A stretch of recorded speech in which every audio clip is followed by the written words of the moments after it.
right, Brittany, so tell the people who you are. Let everybody know what it's like being a mechanical engineer. Okay, so first of all, my name is Brittany Anagwon. I graduated from the best HBCU in the nation, the Prairie View A&M University. I was a mechanical engineering major with a minor in physics. So I'm originally from Houston, Texas, but I currently moved to Boston, Massachusetts, and I work here as an engineer. And I guess a little bit about my job description and types of industry I'm in. I'm in the defense industry.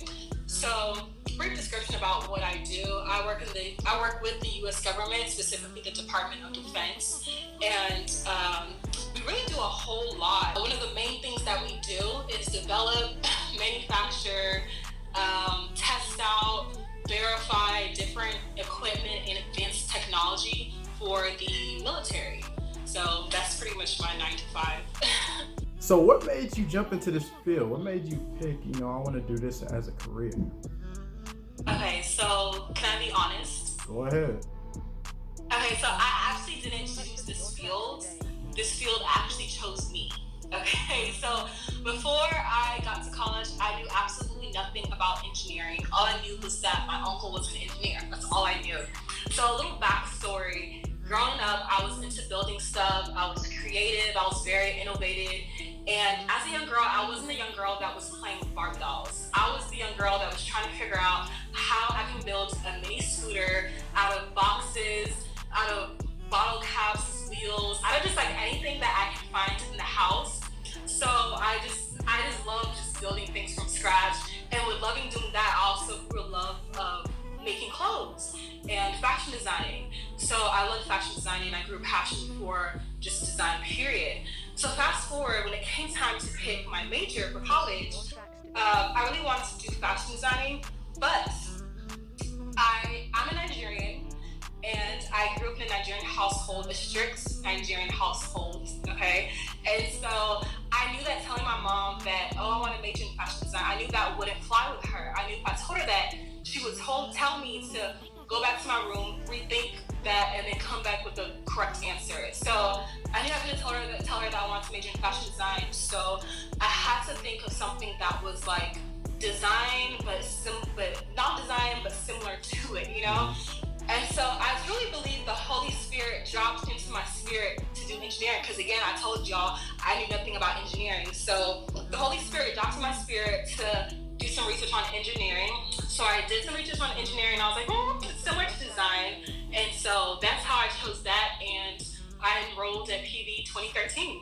All right, so what would you say is the biggest benefit of being inside of this field? What would you say was like the most beneficial thing from start to finish, from like signing up from your first class all the way to jumping into actually working in corporate? Like, what's like the best thing? Oh, that's a good question.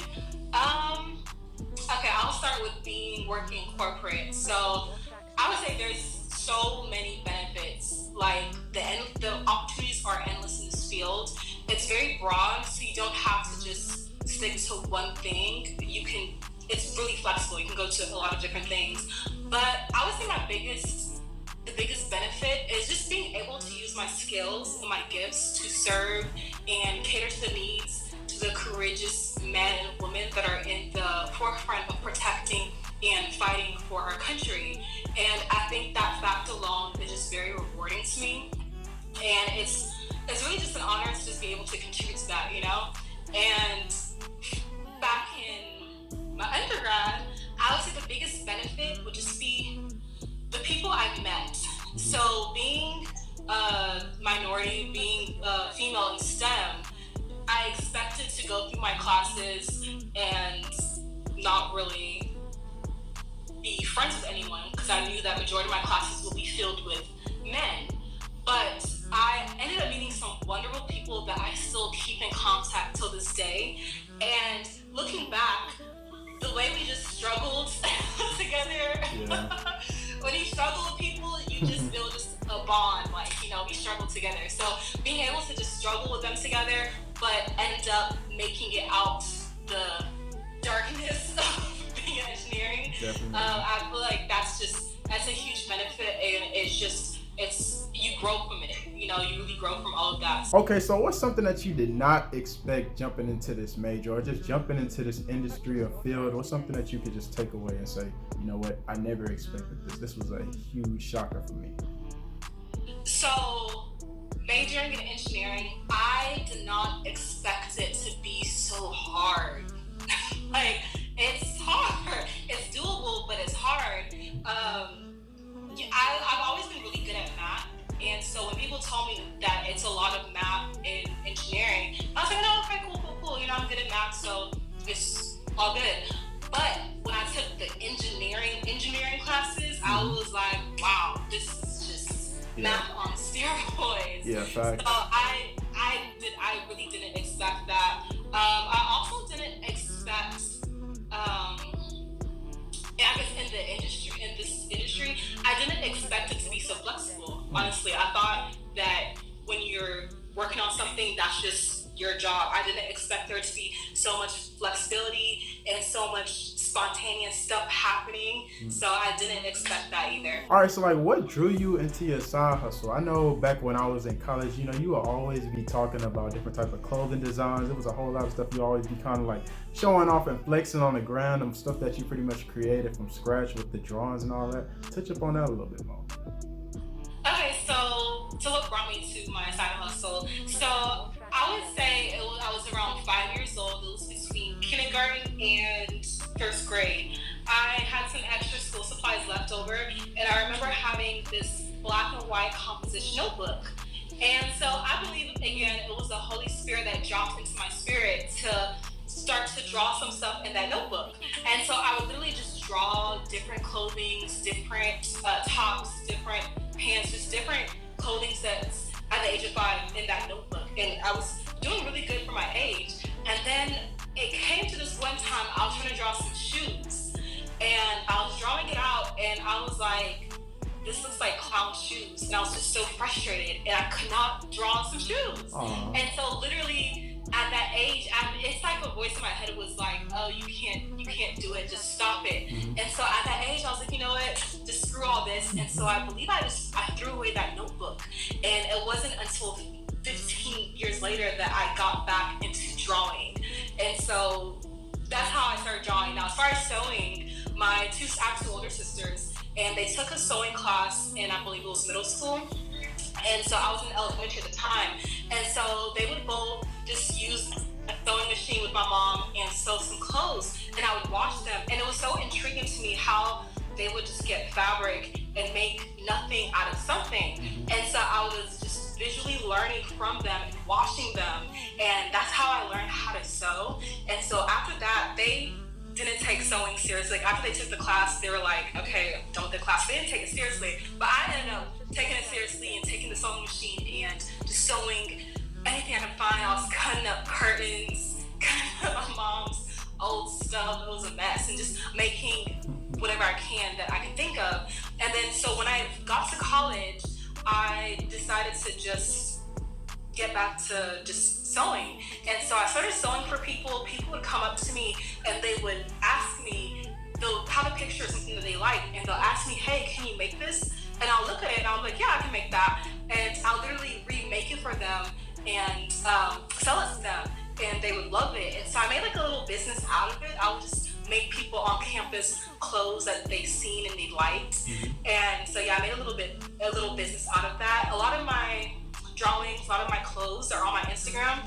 If you follow me on Instagram, it's Brittany _Akudo. So that's BRITCANY _Akudo, AKUDO. I post some of my stuff on there. I haven't really posted in a while because I don't really get on social media that much. But I am revamping, so I will be posting a lot more in the coming days. Okay, so being a woman in STEM and being a black woman in STEM, what's something that you would just want to put out there in the world for other people who may look at this and be like, man, like this is actually a female in STEM who's successful? What's some like advice that you would give to them if they're wondering probably right now, should I even be an engineer because I'm a girl, or should I even get inside of this industry knowing that it won't be a lot of women around me? That's a very good question. I would say, first of all, yes, you can do it. Even though you're a woman, even though you're a Black woman, you can definitely do it. Nothing is impossible for anyone. Sky's the limit. The advice I would give a Black woman trying to go into STEM is focus on the race you're running. Focus on yourself and your purpose. Don't worry about external factors that happen, because know that it's inevitable. It's going to happen. Things are going to come. Arrows are going to shoot at you. Things are going to happen to you. People are going to say things about you. People are going to say that you can't do it. I've gone through all of that. But if you focus on the race you're running and have your eyes on the prize and just run towards your purpose, everything will fall into place. God will make everything just fall into place for you. So I wouldn't dwell on negativity or dwell on perceptions that people try to put on you or stigmas that people try to put on you. I would just focus on the race that you're running, focus on your purpose and all of that. And also, I would say, as an engineering major, you know, when things are hard or when things are not so hard, I would say, people like to use the phrase, oh, it's not that hard, it's not rocket science. Mm-hmm. Well, to me, engineering, because I did engineering and physics, both of those together is basically rocket science. Okay? Gotcha. And so, it wasn't easy, it was an arduous task, but it was doable, mm-hmm. you know? So, nothing is impossible. You can do it, and don't dwell on negativity, because negativity is going to happen regardless, but just don't dwell on it and run your race and just fight the good fight of faith. All right, so what's one thing, if anybody is watching this interview right now, what's something that you'll want for them to take away from this? One thing about yourself, just like something you'll want them to know about you. If they didn't take anything else away from it, what's something else you just want to throw out there? Ooh, that's a good question. I would say that if you don't know nothing else about me, know that I'm a very passionate person. I have a lot of passion. And when I got saved, I wasn't always saved. When I got saved a few years ago and I just fell in love with Jesus Christ, he filled me with so much love and passion that I just wanted to just spread it to other people and other things. And the good thing about that is that I was able to put my passion towards things that were positive and that were beneficial for the community and everyone else and myself. So I'm a very passionate person. Anything I put my mind to, anything I'm trying to do, I'm really passionate about it. So yeah, I'm just a passionate person. And that concludes this video. Don't forget to comment, like, and subscribe. It really do help my channel when it comes down to the YouTube algorithm. If you guys have any questions regarding anything, just hit me up on Instagram, hit me up on the gram at DreThePlug123. And then also go check out my other YouTube channel. This is actually my second channel. My first one was called Andre ClassicCuts. I basically go in and give tutorials about all types of different haircuts. I actually show people how to do different type of things with the clippers that has never been done, and I pretty much go into detail as to why certain things happen. So definitely go check out that channel.